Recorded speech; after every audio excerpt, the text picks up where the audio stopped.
Season is just about to be in full swing, and with average crop prices dropping, there is growing concern among family farms trying to break even. WHO 13's Zach Fisher joins us in studio with a look at the numbers and the year ahead and what all of this could mean for smaller operations. Zach. Aaron, that drop in price per bushel, along with increasing costs of labor, energy, and inconsistent markets with tariff wars, makes for an even more volatile environment for farmers. So I want to take a look at the first set of numbers here.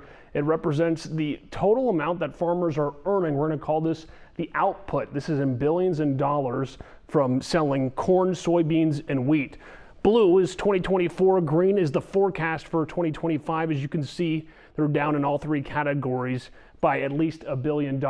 Now, let's take a look at input costs for farmers. These are the three largest categories, according to the USDA, of what these farmers are spending these on input costs, rather. So you have labor, livestock, and feed.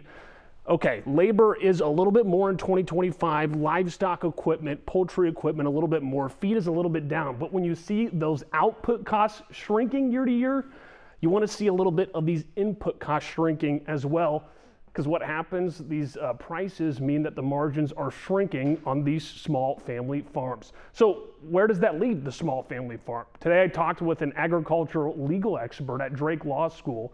While these profit margins projected are to shrink over the next year, bankruptcy filings have spiked.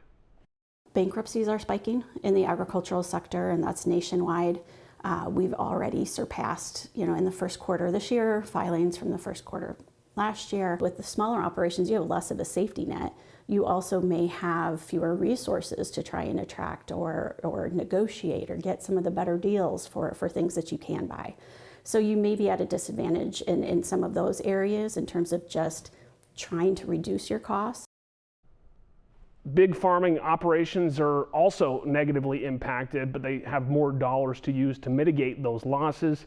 Aaron, I've talked with both Republican and Democratic lawmakers about this upcoming harvest season. Both parties have been candid, knowing that this season will be difficult for farmers in the state. Yeah, certainly something we'll continue to cover. Thanks, Zach.